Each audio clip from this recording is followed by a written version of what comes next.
techno fixes. But to dig a little bit deeper, I mean, just to provide an example, I was very happy to listen to this really detailed explanation, but I've spent the last couple of months working with politically active women who are survivors of online violence, and they have very little trust to online platforms. So a lot of them view online platforms as profit-oriented places that benefit from their data. So they have fundamental issues with providing more data to prevent sextortion. Which I'm always welcoming attempts to sort of collectively think about it, invest in resources to come up with solutions. And I think the recent attempt by Facebook to address revenge porn, I think with the government of Australia, is a good attempt, but we need to be more vigilant. For instance, I'm from Turkey, and I also work with a lot of women from Turkey who are survivors of sextortion.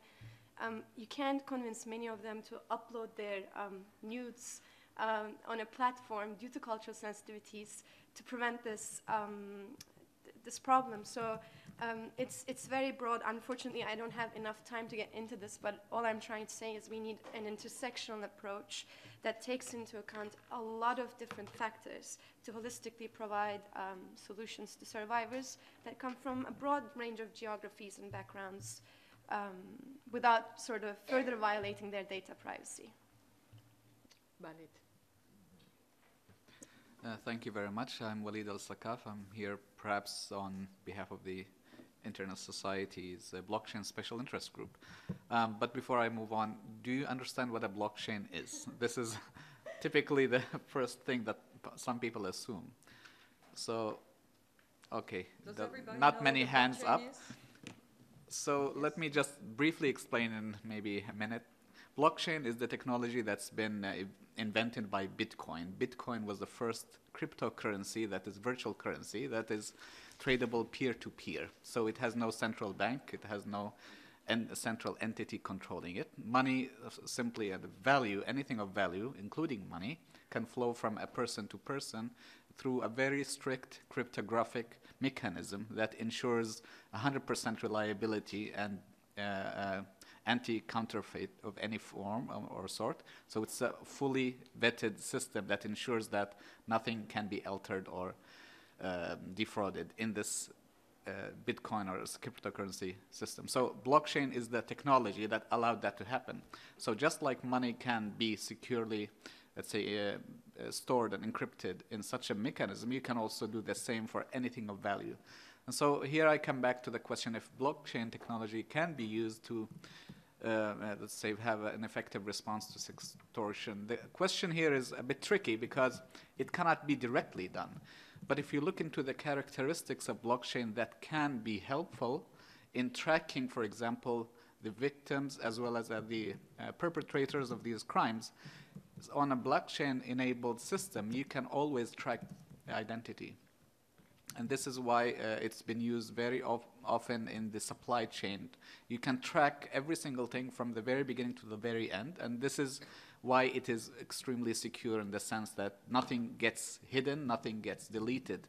So in that sense, if you're talking about tracking the possibility, tracking, let's say, the trails of a particular sequence of actions on a particular social network-enabled, let's say, blockchain-enabled social network, then blockchain can fit perfectly because that's where no one can actually forge certain data. It's all protected in this system.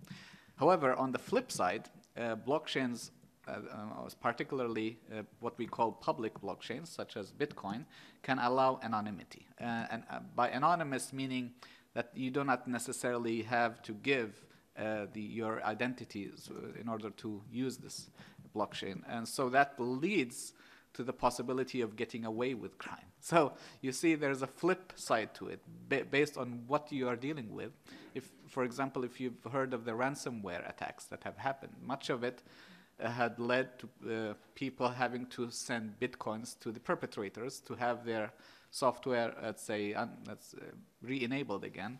So it meant that it's a double-edged sword. Like any technology, neutrally speaking, you can use it for good and you can use it for bad. So depending on the characteristics that you're looking for on the blockchain, then you can probably customize it towards having something positive in this regard. So I hope that makes sense, and I'll be happy to discuss further. Thank you, Vale. Thank you very much, Catherine. Claudio Lucena, Paraíba State University in Brazil, and I'm also a researcher at the Foundation for Science and Technology in Portugal. I'd like to thank you again, Catherine, and your organizers, and Arda, for having me in the panel. Congratulate also your efforts of cooperation with Europol, which is, in this case, it's every time it's important in all cases, but this, in a particular tragedy, to use the term I used in Guadalajara, it's particularly important. I'm not a criminal lawyer. I do not work with crime. I do work, though, with law enforcement and AI issues, so that's maybe the reason why I'm here today.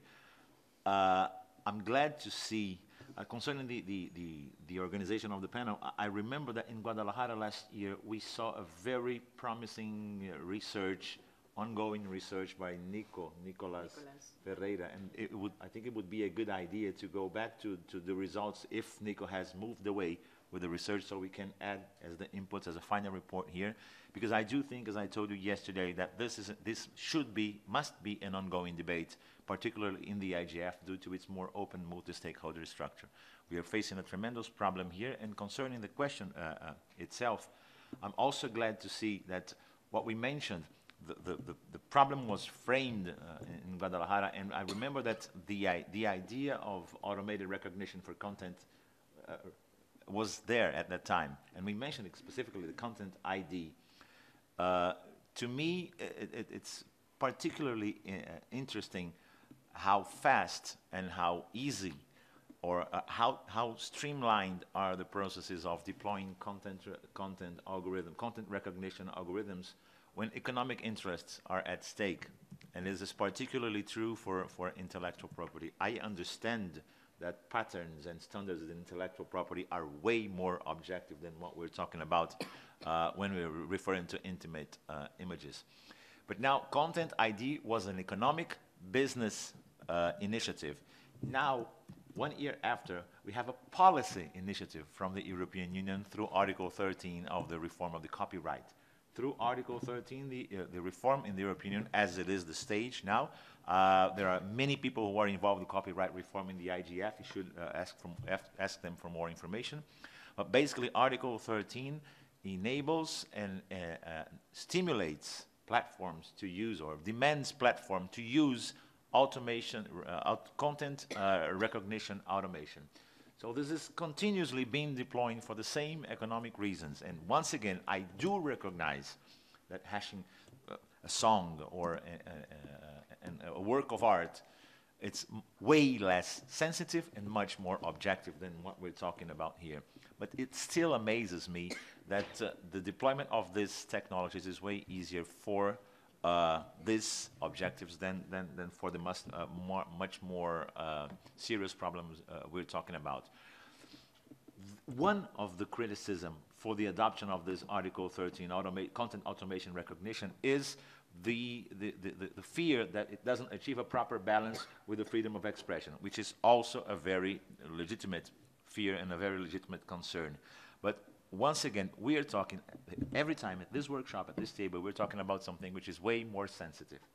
And the evidence I have to bring you is that from our perspective in Brazil, Marco Civil has established a very interesting way of, with judicial controls and balances, so that you can remove content, except one of the only exceptions in the Brazilian Marco Civil, which is a reasonable standpoint to decide, is exactly images of this intimate nature. So for this, you do not need platforms themselves, when reported, must take content down. So we have a framework that really could work here. I do believe that content recognition is a tool to be used here. Once you mentioned, both our fellow from Facebook and our other fellow mentioned trust as a problem. I think there is a perfect fit when we talk about blockchain, because if anything, I can't think of anything more clear in a blockchain than a revolution in trust. If it is people or institutions or platforms for any business, it's not a matter of personal trust. It's a matter of human trust. If there is a problem of trust, blockchain is the technology that closest gets us to a nice trust solution. So we could think this is really food for thought. There's no more elaboration in that. But when Facebook suggests uploading pictures, we have to recognize the sensitivity and the difficulty of this, because culturally and personally, it's very hard to think of this as a solution. But I would like to underline that there is a technical argument behind there. I don't know if it's exactly the solution, if we could hash, if we could extract, if there could be an extract of the material which did not represent the picture itself or the material itself, because there is an underlying argument. That is the way they are recognizing intellectual property. There's hash of the material that's uploaded. So it's the same principle applied to a way more controversial thing. So that's the I would stop for here so that we can continue the debate, but thank you very much, Catherine. Yes, thank you. My name is Arde Gerkens. I'm a president of InHope and also a managing director of the Dutch hotline and helpline. So yes, there's a huge problem here. I don't think we have to elaborate on that. And I think, yes, we have technical solutions to regain control of the leaked pictures or pictures being stolen from you or being extorted from you or being taken from you without consent. We have technical solutions, and I really must say that I'm very happy with the step that Facebook took to at least now stop re-uploading pictures that have been flagged by the users. This is a system that works with a child sexual abuse material. You have been hesitating to do it because it's not child sexual abuse material, but in the end, you know, when it's flagged and it's taken down, it's not very useful to be re-uploaded again. So that's a good step. And I can also understand the next step to say, well, you know what, you can give me your pictures and I will just prevent you from to be uploaded, which is a good step, but I can also understand even more. That's the first thing that I would hear people say, oh yeah, I'm not going to give my pictures to Facebook, no way. And especially what's happening now in the Netherlands is something that we call exposure, happening to a lot of mainly girls from the Islamic culture, with their pictures being spread upon the internet with their phone numbers and with explicit text down there. Those girls will never want to share that. I absolutely agree with you. So I think we should move this to a next phase. We all know we have the techniques. We need a neutral body who is, you know, who you can trust, who has not no bound. Well, you know, maybe we want some money from you, but not in a commercial perspective. Maybe from university-based, maybe from police-based, or maybe all together. Multi-stakeholder approach could work here. But we need to do something. And this is what I really want to cry out for, because we spoke about this last year. The technique is there, and exactly what you're saying. Of course, for intellectual property, it's all out there. Everybody does it. You know, if something happened, doesn't matter. They put in a lawyer because the money is there. And what we are struggling with is, you know, money and to unite and do something. So, my question with you would be, how can we get it to be established? So thank you to you all. Now we have the second block of questions, and it concerns to the definition, as we stress in the introduction to this panel.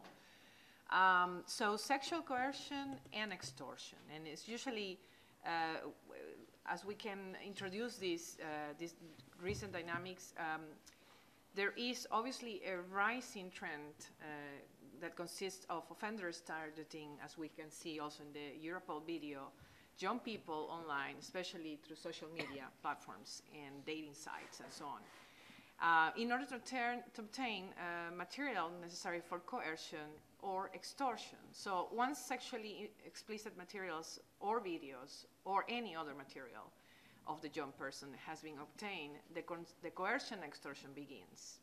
So often contrary to, for instance, grooming, which it takes several months, the influence and manipulation turns into a rapid escalation of threats, intimidation, and coercion. once the person has been persuaded to send the first sexual images of him or herself. So here, it is not clear still what was the matter of, so has not been yet addressed by several technical communities and even academics studying the taxonomy of online harassment. Lately, for instance, the Council of Europe Working Group on the Lanzarote Convention had reported in 2016 that the phrase sexual coercion and extortion better explains and shows that this trend covers the taking of money and property, but also extends to other procurements. So here the question that arises then, if we are already discussing about blockchain or automation or any other sort of technology, and for instance, if we focus on machine learning tools that are being at the moment used by Facebook, so then that has to understand the definition of to what is extortion about, extortion content about. So that will be the second question to discuss, and maybe you can start. You know, before I dive in, I do want to address some of the things that came up and talk about some of the thinking that went on the background when we were thinking about how do we take this to the next step in terms of our photo matching technologies and why we did the pilot with Australia, announced it. And I know that it won't, you know, cut across cultures. I'm Indian, trust me, I would not, you know, but that is why we need really strong partners on the ground, and we need to have organizations that have the trust on the ground. So which is why we work with organizations such as the National Network to End Domestic Violence in the US, the Cyber Civil Rights Initiative movement in the US. We worked with an organization in Canada called YWCA Canada, and their experience will not translate globally. So we have to take baby steps to figure out what's the correct way for us to try and get this done. But we do need to address it. We do need to figure out how can we even stop it before it's shared on our platform, because that causes just too much distress to people. In terms of why not just have a process in place where people can just upload an image, a hash gets generated, and we use that hash to stop further sharing. People could misuse that process to hash a lot of other images to censor some speech as well. How do we know that the image which is being uploaded really does violate our NCII policies, or is that kind of an image? So it's super, super complex, and this discussion, and many other discussions we've been having have really we've been trying to work with this information to see how do we get that stopping of that first sharing, and that's what our goal is. In terms of definitions, I'm going to talk about practically what one of the big challenges for us is as platforms, and when this content is shared on our platform. Research shows, and this is research by Brookings and David Finkelhor, that most often, these perpetrators don't just commit this act on one platform. They'll start a conversation here, they'll take it there, and people who are reviewing such content lack those threads or that additional context of what's going on. And that's where one of the big challenges lies for us. Even if you have that definition that, sextortion is coercion, it's asking for financial, remuneration, it's asking for illicit photos, it's asking for what may be, how do we connect the threads at the back, because we don't have the full picture. So we do have to rely on people to come out and report and to tell us that, this is happening. And how do we build, again, trust in people to report, to go, to reach out, if not to us, to law enforcement, to their friends, to their family. How do we destigmatize and get that conversation going on in communities is a huge, huge point of focus for us right now. So I'm going to stop there. We have noticed that we have not gave the floor yet to the public, to the on-site participants. So if anyone has any reaction to the first or the second question, please raise your hands, whether of agreeance or disagreeance. And if you have any extra point to make, please. We have 1, 2, 3. Okay, so we start in that order. Jutta Kroll from the German Digital Opportunities Foundation. I think answering directly to the question whether we need a clear definition as to what this extortion content is, I think it's always necessary to consider the context of the content, and contextualization of the content is very important. You can have a perfectly innocent image that is put into a sexualizing context, and then it might be used for sextortion. So I think that's very important to take into mind. And then I think machine learning tools can do a lot of support for that, but then you need to have both. You have the context and the image. The second question, please. Yeah. Hi, I'm also from Brazil, and like you, I work with women who have been gone through what we call exposure online. And well, I do have some different experience, but we can talk about it later. But one of the things that I wanted to say is that I do believe machine learning tools and blockchain, certain technologies can help prevent these sort of situations. But one of the things that always gets me thinking is, what about the possibility of print screening something? This is always a possibility, because Facebook, you can flag it on Facebook, take it down, and then somebody printed it already and it's on Twitter. You have no control over Twitter. It can be on, anyway, Twitter is usually very used for that, especially with the quickness of hashtags that one can use it. So is there a possibility of creating sharing? You mentioned a cloud sharing mechanism that was mentioned somewhere here this year. I wanted to hear more about it. If it's possible to create these mechanisms that would, I don't know, like make the information disappear at one point or not be printed. Of course, you could always, tape it with a video camera. There's always things people can do, but we can make it harder for them to do it. Thank you. And the last question or reaction? Yeah, so I'm Natalie from Hong Kong, and I'm like a youth that like high school student using Facebook and different social media all the times as a user or like a potential stakeholders or even victims. And regarding to the first question, this is really an impressive and insightful tools to address different bullies or crimes to ease the concerns of the victims. But I got two concerns with making good use of those technology. Firstly, your policy or strategy is like assuming all the posts of publishers are like crimes, but somehow there's a loophole was find that how if those are not crimes and just like misconception or just normal criticism between people. And I don't see how we can make sure that it was not a sexual abuse or word that we can really address the problem. And there are like quite a big threat and barriers to do towards all the users. How can we strive a balance of the freedom of speech and the expressions to the protection to different victims, as everything is like crucial. And secondly, I feel like another privacy issues that stirred up to my mind is that the staff from the Facebook can be confirmed that they can have the right to access those sensitive pictures or informations, and how the quantity and data who can access will be definitely a controversial issues, and how we can make sure that everyone is cool with that and the victims are able and willing to seek help from us. Thank you. No more reactions or questions? We have the last one. Hi, I want to respond to some things that were said about automated blocking. Also, Article 13 of the copyright reform was mentioned. Also for copyright issues, but also here I think there are problems with automated blocking, and I want to warn about it.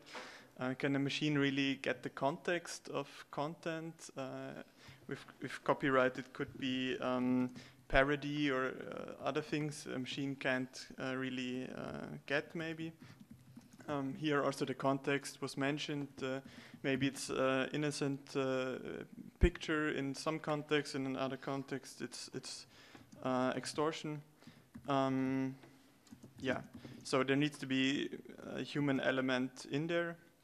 Also, if platforms are required to do this automated content ID things, smaller platforms, startups, they would have a hard time to also have these content ID systems if it's mandatory. So also a thing to consider. And the censorship argument with overblocking is also something to think about. Thank you. I'd like to go into that because the technique of hashing and preventing to be uploaded is already used within child sexual abuse material.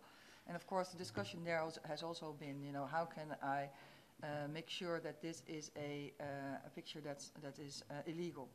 So what we did with the child sexual abuse images, the hashes that we make within InHope, with the InHope system, are being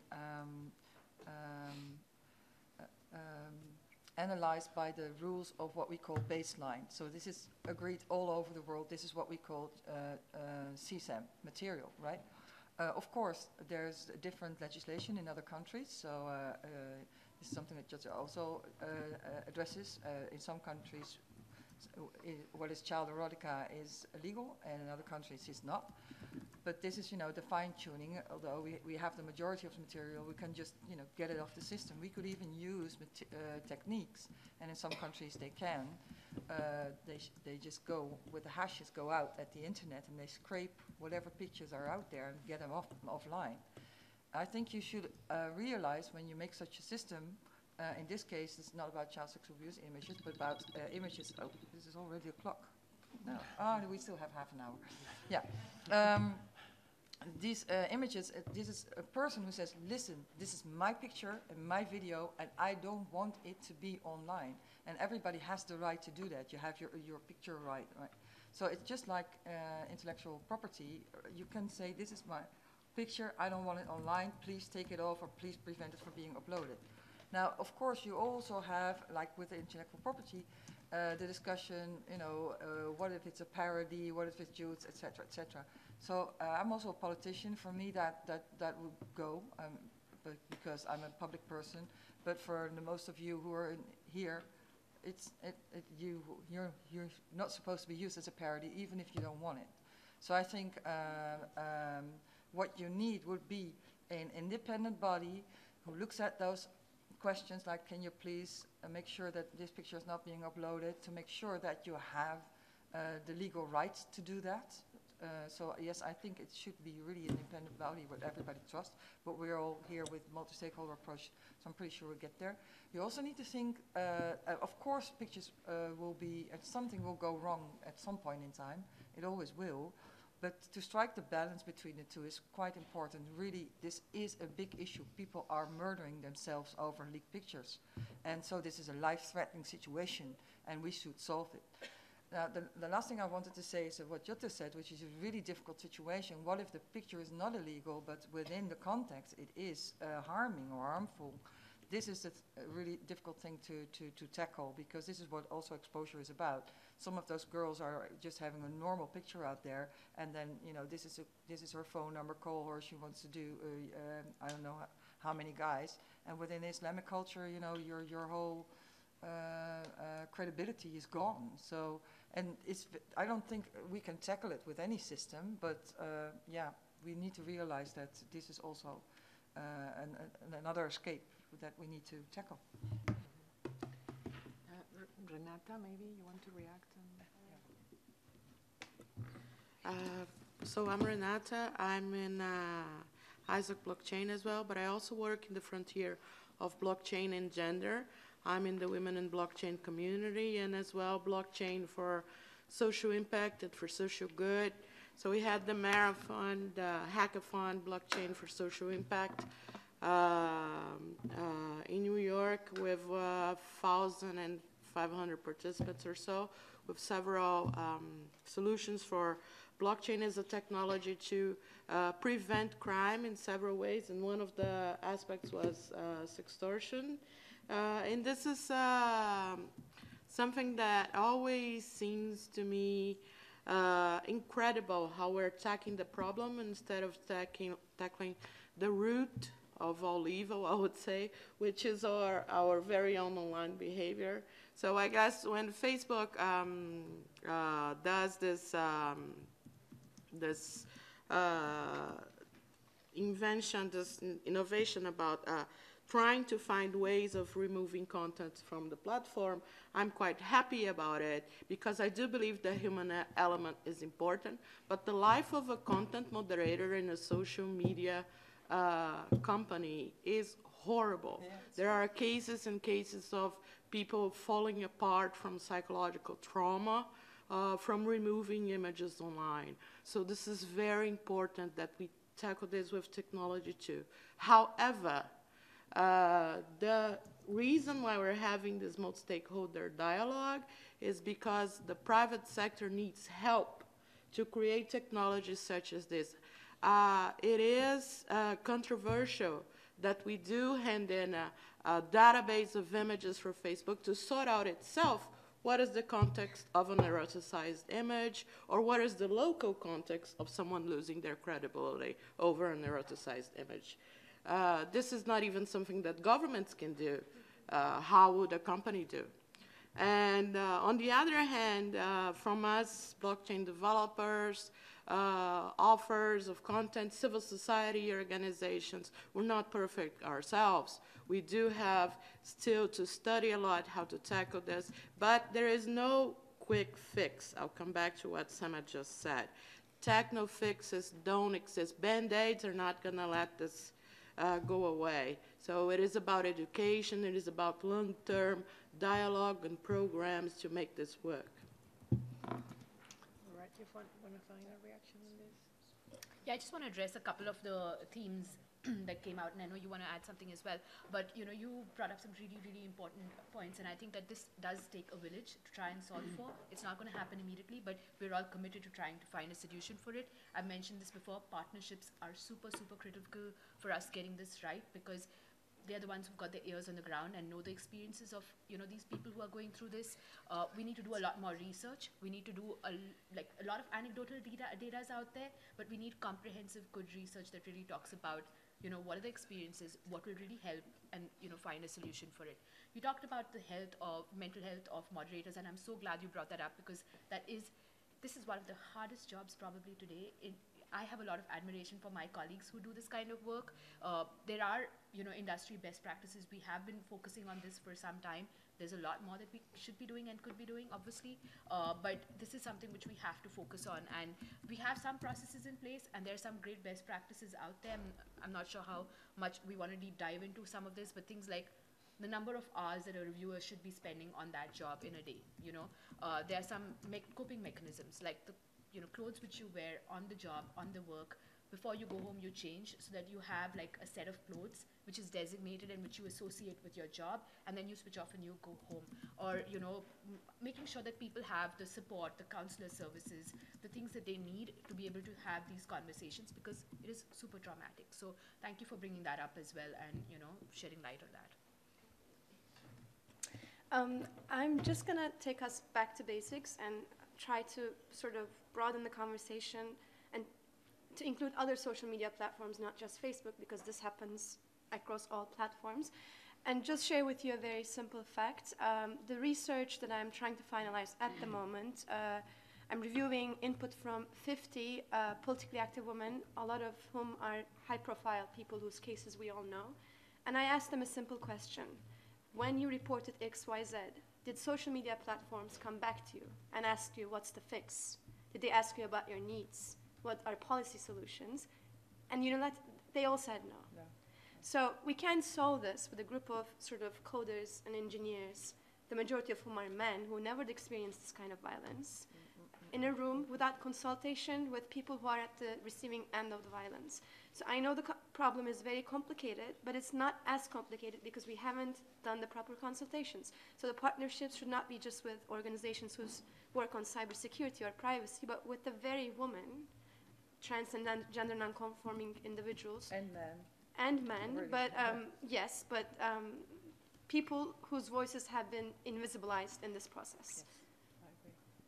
So that's why we have question number 3, actually, in light of what we were building up on in terms of comments and remarks. And so, indeed, there are some blind spots, mainly involved in emerging and urgent societal and ethical issues evoked by the use of artificial intelligence or robotics, Internet of Things, as we all have stressed.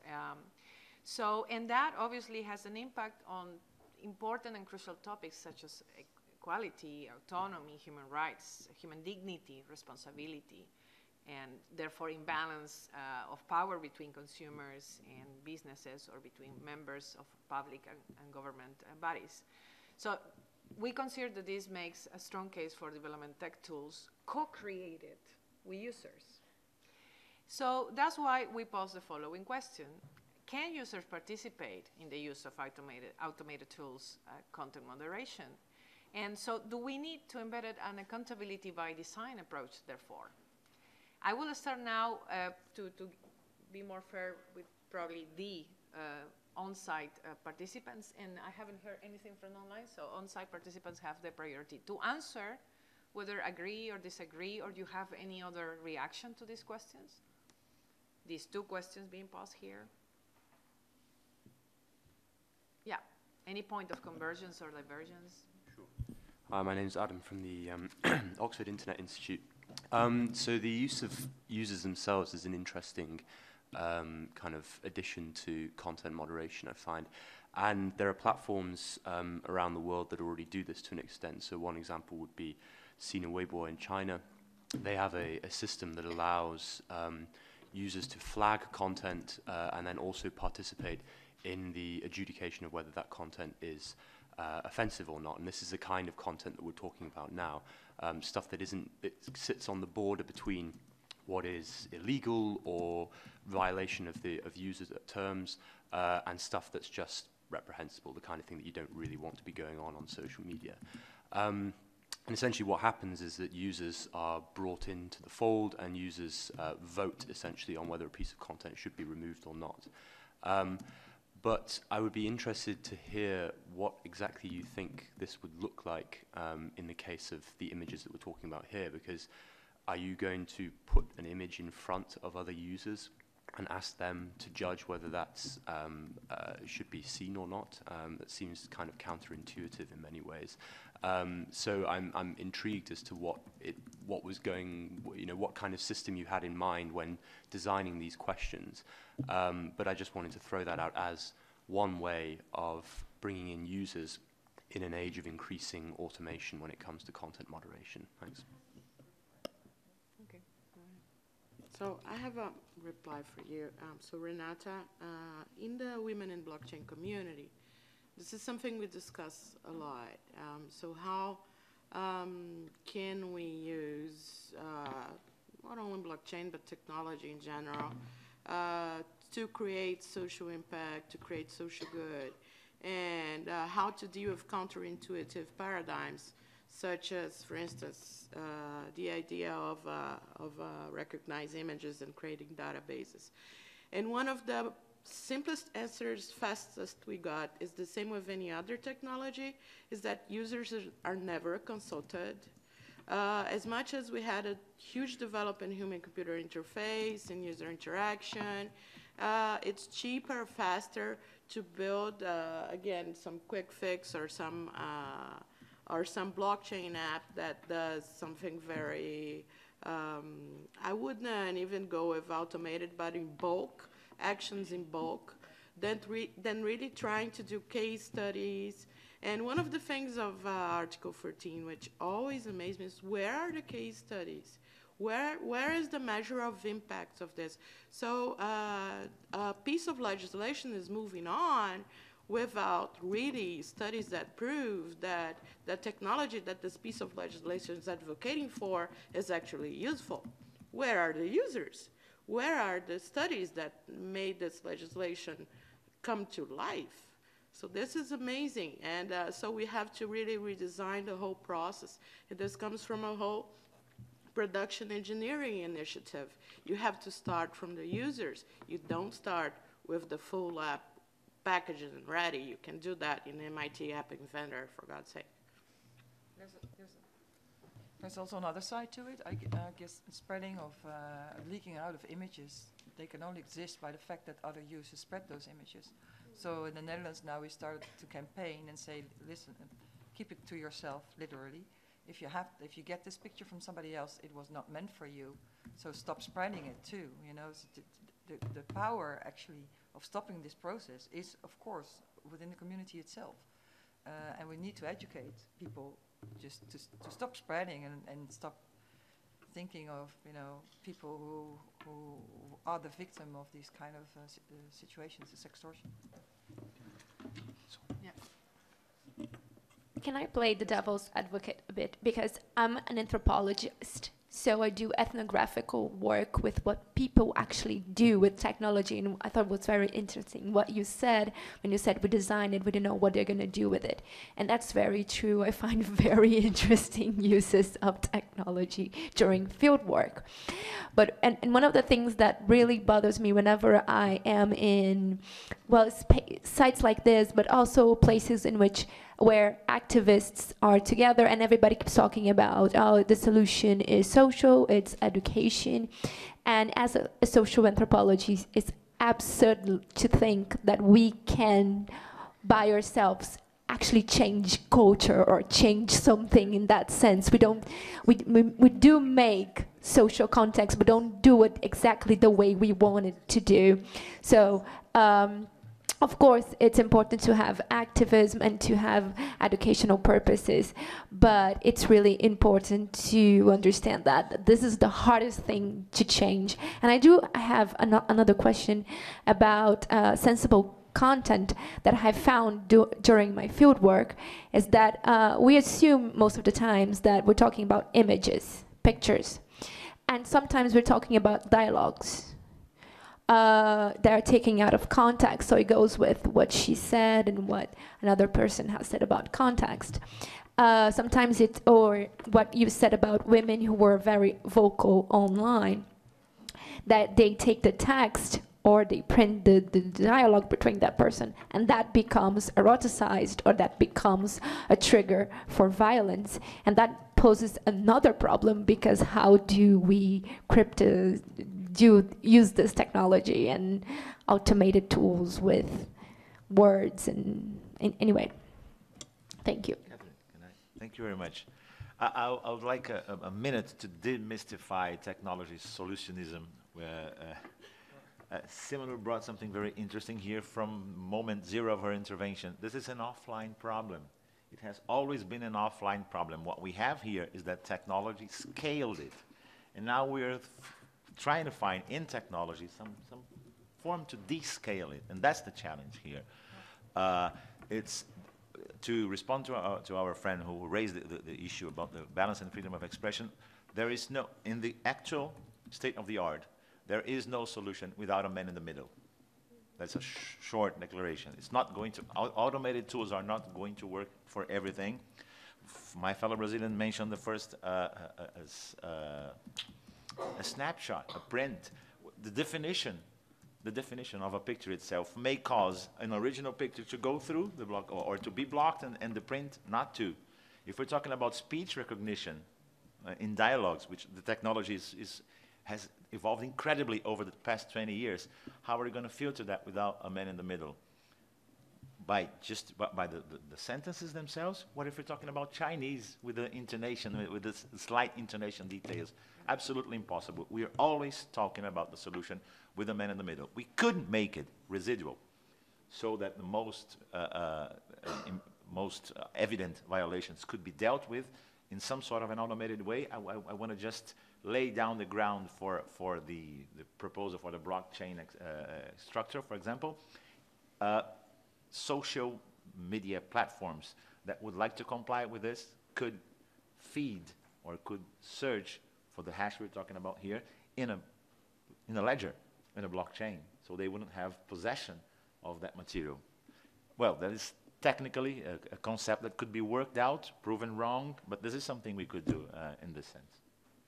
So, thank you. So to wrap up the fourth and last question, and here once again we invite all the on-site participants to react, and also, of course, our discussants. So to avoid deepening the divide between those, as we have stressed already here, who can benefit from the new technologies, all the ones we are mentioned, blockchain and algorithms and so on, and those who are unable to access them, policies on new technologies, we believe, may need to encompass provisions on infrastructure, trust, security, and skills, obviously. So any reactions in terms of convergence or divergence with this statement from our on-site participants or our discussants? Yeah. Hi, Renata. Yeah, I'd just like to go back to the law enforcement scenario and education. Increasingly, data in law enforcement, we are reaching a crossroads. I think that it's completely legitimate to have educational campaigns and to try and prevent the numbers that are staggering about the rise of uses of oversized images. But a lot was said here about the challenges for freedom of expression, privacy, context, data. I think one of the things that we need to discuss, and also with the private sector as an ally, is dealing with data. So yes, there was a case, I think in Brazil, that mobile was filmed to prove a dialogue. And, and that, so people don't have any, I think they have no idea of the reach their data has, and the law enforcement is going at this through the wrong path, as well as in trying to obtain a massive amount of data. And what we really should do to tackle this again would be case-controlled studies. So I am posing really here the problem is it possible that we see a step back from law enforcement, from instead of getting all the data and persecuting all the people, trying to ascertain the best procedure to go about this? Just reacting to that. You want to react? I'm not sure I understand the how we got to that point about law enforcement accessing data and so on. If we come back to the topic of today, our position is that, yes, indeed, we live in a new digital world and we need to educate our kids that some stuff that are sensitive shouldn't be put online. Of course, you can rely on technology afterwards to try to mitigate the issue once the damage is done.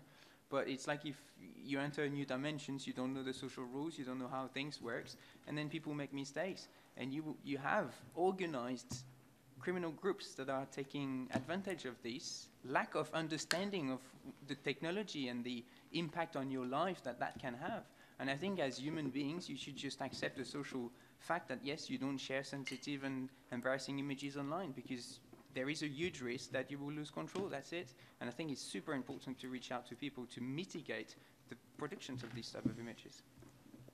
Can I think it's very interesting what you say, but coming from another perspective, the more you tell people what they can or shouldn't do, the more this gets appealing. So we have to, in social context, perhaps that's me just being an anthropologist, but with people I work with, I started assuming that whenever pictures of them were online that were intimate or even embarrassing to me, I'm over 30, so some things were incredibly embarrassing to me, and to them they weren't. They were just fun, or sometimes playing with what is dangerous.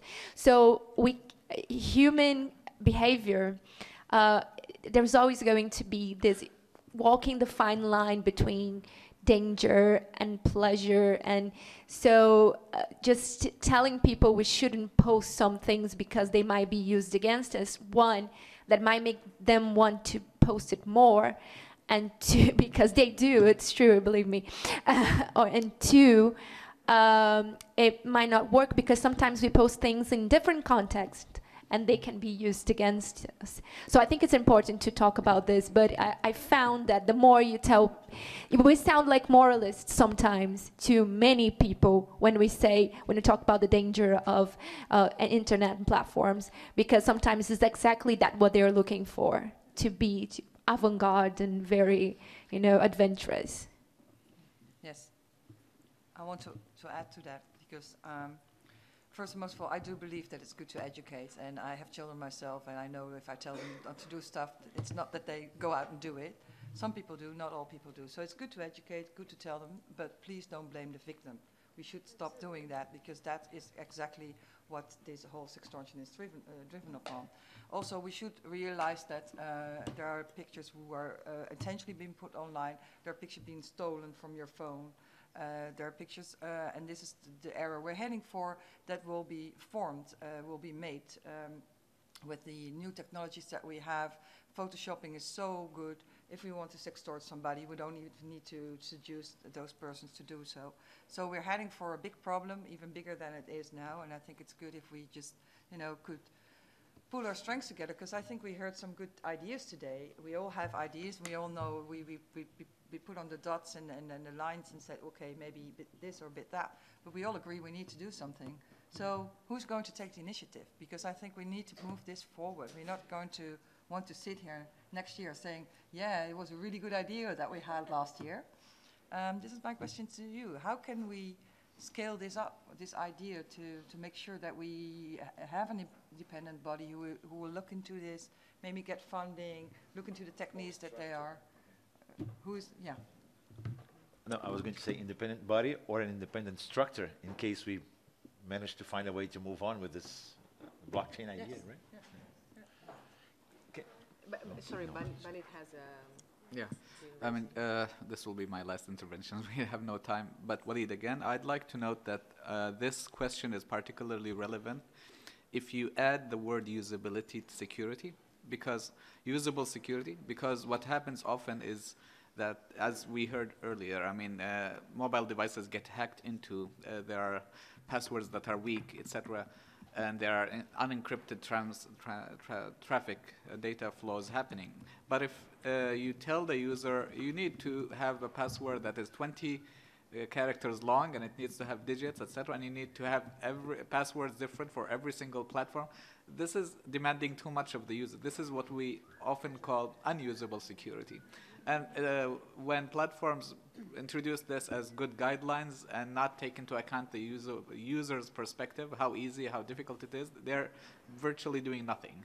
It's not really introducing security. It's just giving a manual to follow. So that needs to be enhanced. And I'd like to also add that there needs to be provisions on accountability.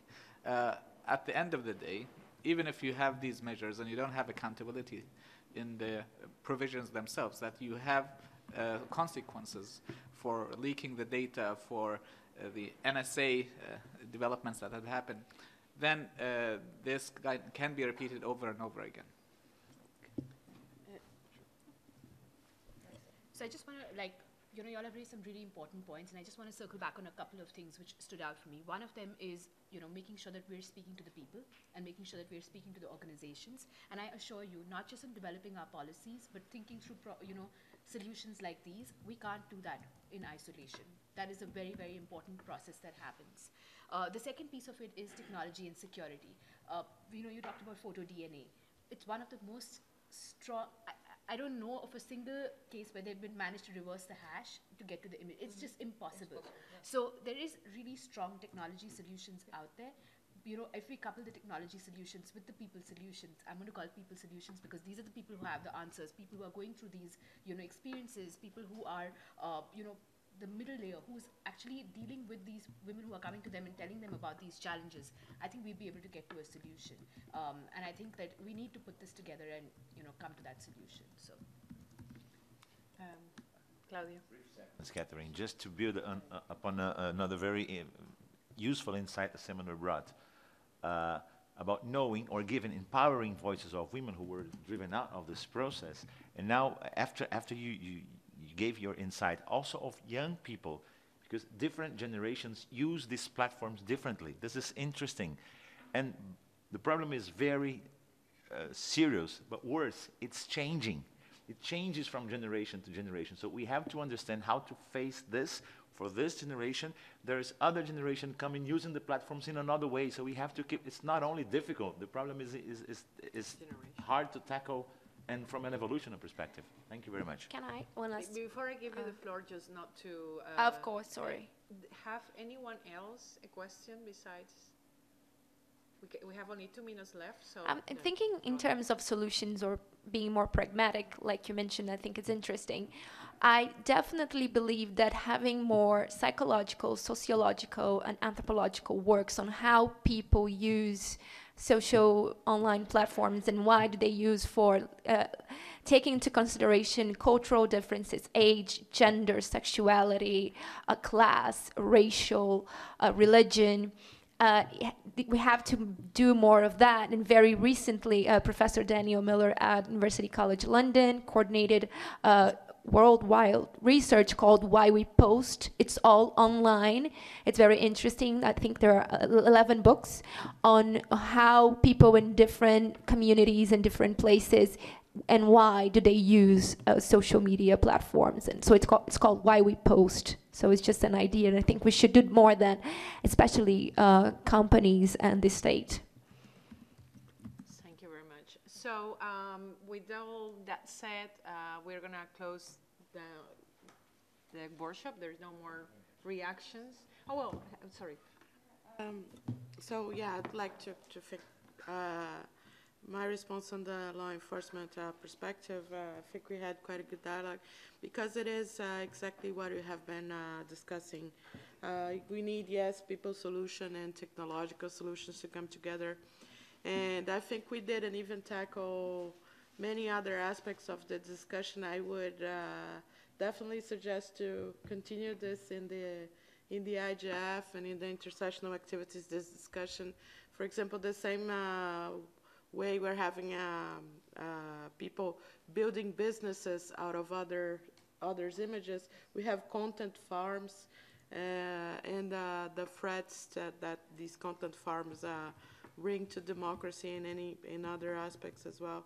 And most importantly, just to sum up and clarify this, it isn't, for example, the women in blockchain, it originated from the simple observation that most of the blockchain market is male.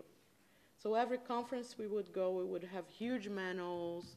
Every company, you would have very few women developers. So this group originated almost as an impromptu action. But there are actions that we can do it that need to have longer term reflection, and that would make a huge difference on this scenario. So it's been a great discussion, and I do hope it will continue. Thank you, Renata, and thank you for your attention and to you all, your collaboration and your participation here as well. And so we will be posting this report probably soon after IGF, and so please keep posted on that. Thank you very much.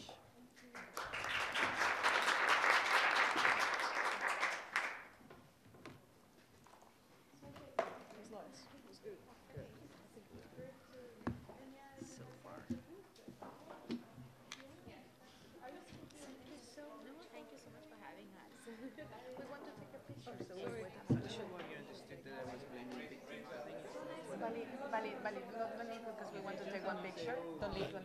Can I ask you to take a picture? What I was saying. I was just saying that prevention and awareness is important. I know. It felt a little bit like you blaming victims. Maybe the way I expressed it, but I really because I know about the arguments and the discussion. So we're going to take a quick picture.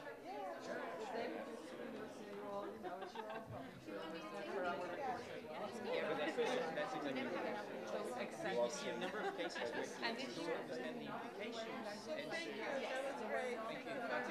That's what I meant. All together. Okay. Come here. Don't move. Closer. Claudio. Come here. Closer. Even more closer. Yeah.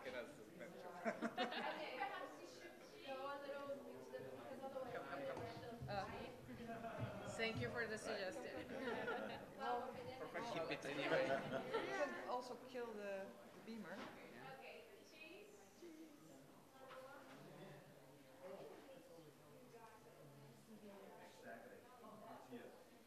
Thank you so much. Thank you very much. Thanks so much. So thank you. Yeah. Thanks a lot again. I like your remarks.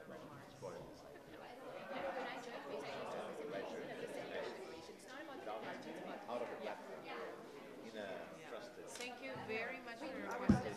If you're happy, we do have a lot.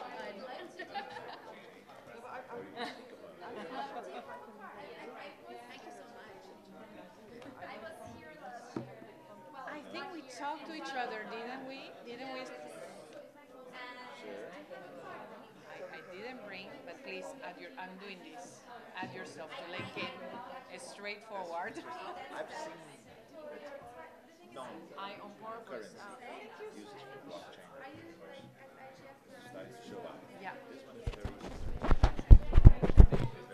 Okay. Of course. I mean, yeah. Arda, they want to take a picture of us, Hong Kong people. Oh, come here. I remember you. Come here.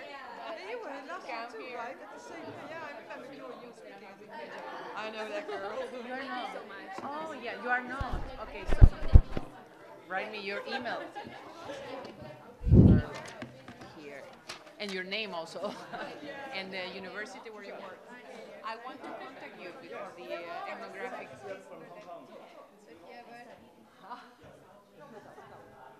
Thank you. And the more. I'll send you an email. The more the merrier. More merrier. I'm taller, so. I remember you. Always posting Facebook. Great. You are in the group. Okay. What's the name of the group? YMCA.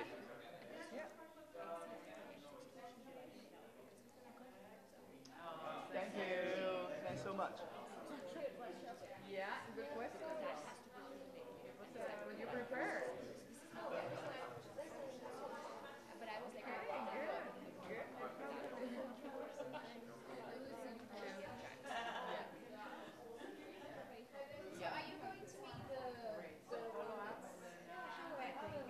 are you going to be the You mean our research? Not mine, but they're mine, not the So you don't work with politically active women? I work with politically active women, and They're having one free. I know, but that's a separate event. But I'll be there. Obrigada, Claudio. Yeah, but as a participant, not as a speaker.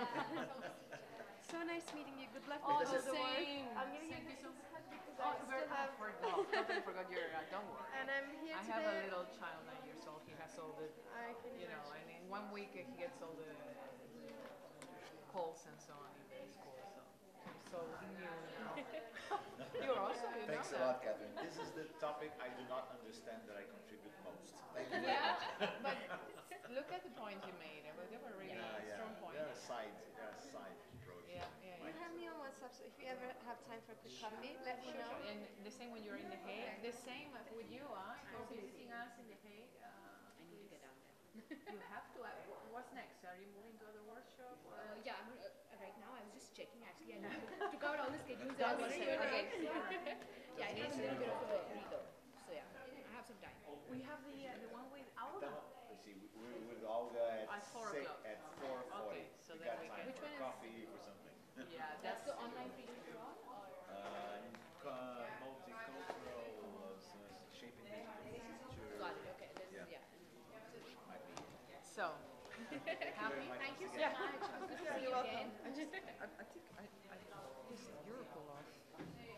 Because he came back to me and said, I didn't want to send that. I was not lazy victim. All he came and I was like, okay, but I, you know, and he said, yeah, she said so. I said, no, that's what all the but I mean, he was, and if you go like that, you should put it on his mind. Yeah. Hey, Sonia. Good that you made it at the end. No, don't worry. She was in and out because she had to report. TechWomen.Asia had the soft launch, and I'm the portal manager, and they wouldn't budge the hour, so I went there, cut cake, and came back. Okay, well, that's okay. By the end of today, probably the report You will be managed online. to report anyway. Yeah, and the missing part, I talked to Wilma. Yeah. She kindly sent it to me. And once I'll send it to the email where or like I'll tweet at you. Perfect. Yeah. Awesome. I hope it went How well. was your Asian at home? It was nice. It was nice. It's like the capacity building stage, right? Like It's you- it's a website. It's a live Yeah. website right now, and it's Yeah. online resources, also offline trainings, Yeah. and networking for women in technology. And actually, yeah, please visit it. Wait, You gave me your card yesterday. Ah, I love I it. Really good. Good for you.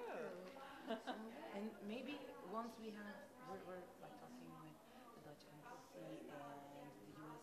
Department of State about AIDS and funding and stuff. So once we get things going, trainings and stuff, maybe I'll reach out to you. Let me know. I would love to cooperate there. Yeah. Love. I have to tell you, I've been hired recently by the, let me remember even the name, as a senior consultant. So I'm also celebrating that. And Congratulations. the multilateral diplomacy program for you. Institute for Training. Yeah, so I will be giving training probably to also but women diplomats because I want gender, technology, internet policy. And they told me we want girls. That's amazing. So When if did you start? If you know in Diplomats? in Turkey, then I think you should reach out to everybody. It comes from the root. Yes, It is a grassroots movement, but you have and you need, as you see, she's there. So it gives that push. That's exactly, and she brings that back to the agenda. So the political agenda develops. So if we have like all sort of collaborating. Already their own guys, but I will keep an eye out. I mean, not all the maybe there's one or two, and actually higher levels. But actually, I'll write that down because I'll do a search myself, and I'm sure there are some hidden. And in the Netherlands, I'm about to start a group with diplomats because there are many diplomatic nations. I'm gonna recruit everyone from Africa all the way to Middle East. I mean, whoever wants to participate. I want diversity, so I don't want. I want basically everyone on board. Like Latin Americans, Asians, Middle East, and Africans. This sounds actually amazing. I need to think about for the portal. There should be something, and we're also doing like news and articles, so we could announce it on that program. I mean, is it going to be open though? This is going to be open. They're going to be form open me next year. They told me when it started. Okay. And it's going to be like a constant training program. That's amazing. I mean, there could be a direct collaboration there, but if not, we can also help you spread the word through our networks. Yeah. Yeah. But think about it also that level because I think for Turkey, I don't think about that. And generally in Asia as well. Yes. So how do you find the workshop? Was good? I think so, but I wanted to ask you dynamics. what happened in the middle. It was great. I think Europol was here, and I think it's me that he hears.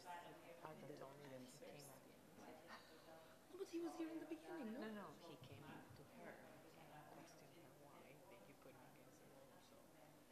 So what I was not paying attention. What it probably has Arthur mentioned that he felt like against the wall. What she said. Yeah, because the Europol person, he was like kind of on the lines of it's me, you shouldn't upload it, blah blah blah. And Okay, after don't that- blame the victim. Yeah, now I get Exactly. it. And Yeah, so she on said the that. underline It's that. But Oh, that's why I'm saying it's good as well because he personally needs to hear that stuff. yeah. Yeah, I mean, as a law enforcement, because they're so into their own work, they don't think about it in other aspects. Great. Are you gonna? Communications reach out officer, so he's definitely gonna That's a reach long out. way to go. Let's go. Do you have anything else? Yeah, I have something with Olga. You met her, right? You know her. Yeah. Olga, Claudia. You know Claudia? Claudio as well. Actually, I know Claudio better than. Yeah, because we ended up being at. I think it was one school of and yes.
been to one. I went to Istanbul.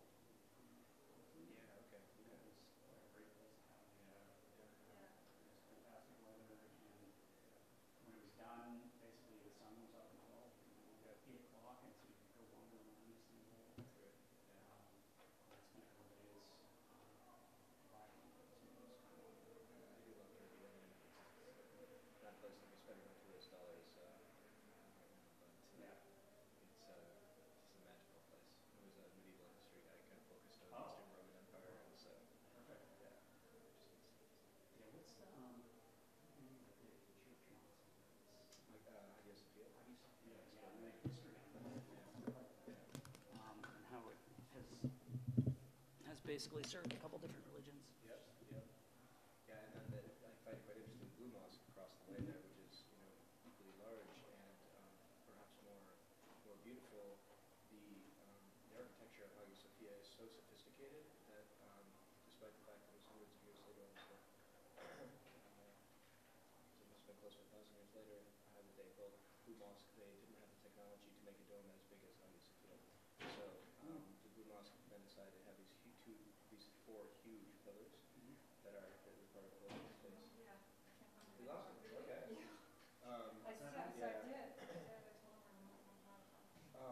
Okay. Well, I can go through all this with Donatien as well whenever we do manage to reconnect. I can, before you give your spiel too, Yeah. I can give you a little bit of what. So we've been emailing with Sam Great. before. I'm going to take some notes as we're going. Just to clarify a couple things. Yep. So I was planning on talking about AI. Yep. Sam's the computational propaganda Yep. expert. Okay, So if there's anything that's specific computational propaganda, great for him to deal with. If it's sort of emerging tech, computational propaganda, it's various. That's what I know probably more about. And then, I can give the government perspective. Some of those we don't necessarily have an official perspective on things like that. And I was going to be pretty clear, you're not here in a government capacity. Well, I am, yeah. Oh, you are? Yeah. Oh, okay. I am here. Oh, good. Talk about the NSS, Oh, good. right? National security strategy? Yeah. And, Yeah. so, emerging security is in there. Okay, that's great. I thought I had to be very careful to... No, you can introduce me as working for the State Department, but I'm going to preface my remarks and introduce myself by saying what I'm talking about in the computational propaganda space. A lot of it is just research that I've done, and we don't necessarily have like formal positions to talk about. And so you know the strategies. It's just like, oh, we were talking about that. But I do, if that comes up, I do actually want to mention that. That's great. I don't know if you saw the U.S. National Security Strategy just had. Yeah, I saw it dropped, but I haven't read it yet. So page 35 has a full information security section. Oh, interesting. That's countering essentially online propaganda. Yeah, okay, great. Okay, that would be very interesting just to mention it. Yeah. And then Sam didn't have any other clarification. No. You're from Brooklyn, so no.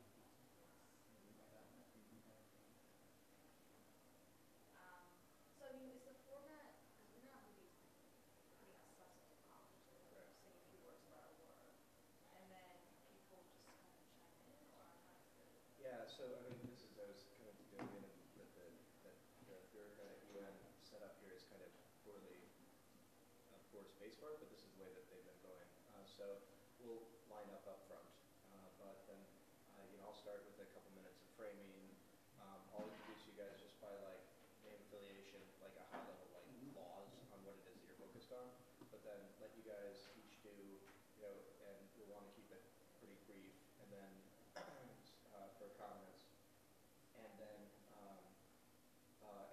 just basically throw it open. And it's supposed to be birds of a feather rather than a panel, meaning that it's supposed to be more of a conversation or dialogue amongst all the participants necessarily than a traditional Q&A panel sort of thing. We'll see how all the ones I've seen play out basically like panels, maybe because of the structure. But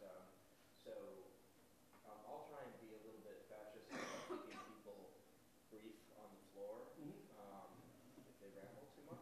But there's like, for example, I was just chatting with a friend from Ukraine who's going to be here. She works on, she's been doing some work on countering disinformation in Ukraine. Irina, last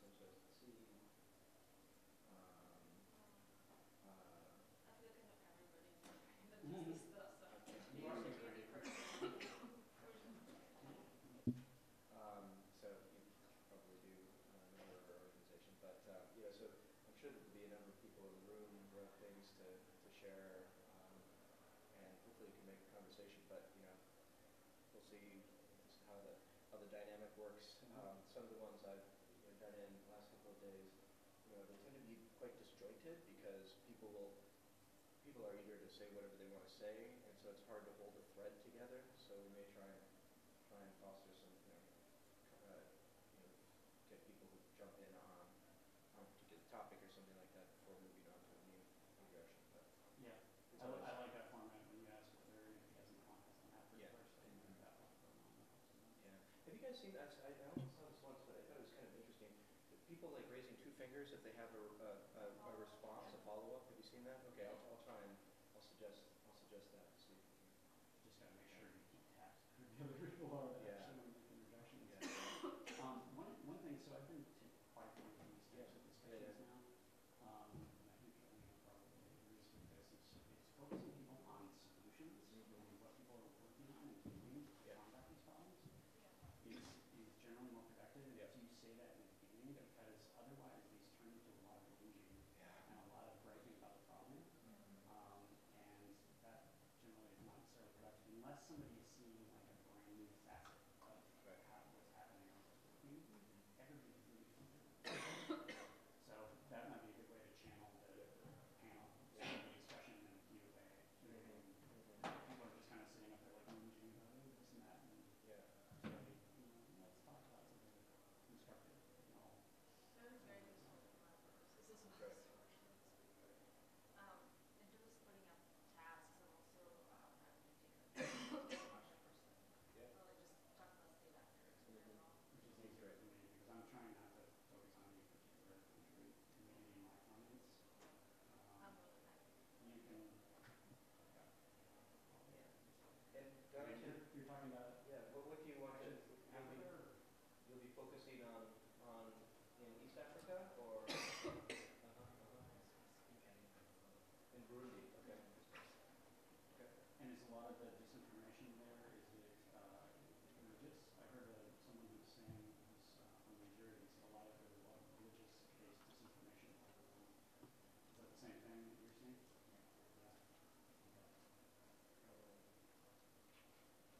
And then something else that would be interesting, so like Alina will be talking about cross-border specifically to some extent. It would be very interesting to hear about kind of organic disinformation or trolling that happens within Uganda, within Burundi, that's not being driven. Because I think it's important that people remember that this is not all, one or two nasty countries attacking other people. That disinformation now is kind of in the bloodstream.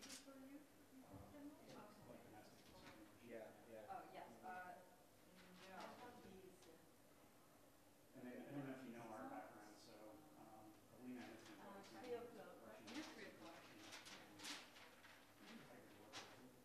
Russian warfare. I'm more focused on computational propaganda and artificial intelligence tools that are being used in computational propaganda. And then Sam Woolley has been, as part of the team, invented the term computational propaganda. So he works a lot of bots, and the bots are being used on. That's very confusing because that's. Yeah. So you know all of our different. Could you articulate again, like, because you and Sam have such a kind of if I want to try and draw a little bit of a distinction, if you're more AI. I would say I'm more looking what's coming up next, Okay. and Sam is much more focused on what's happening now. There's some overlap there. I mean, I can talk about his stuff, to some extent. I'm not the expert on it. But we are. I'm an intermediate. I'm a boost here in computational propaganda. I'm not the black diamond. He's the black diamond. But as far as AI goes, No. We're different panel.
PowerPoint projector.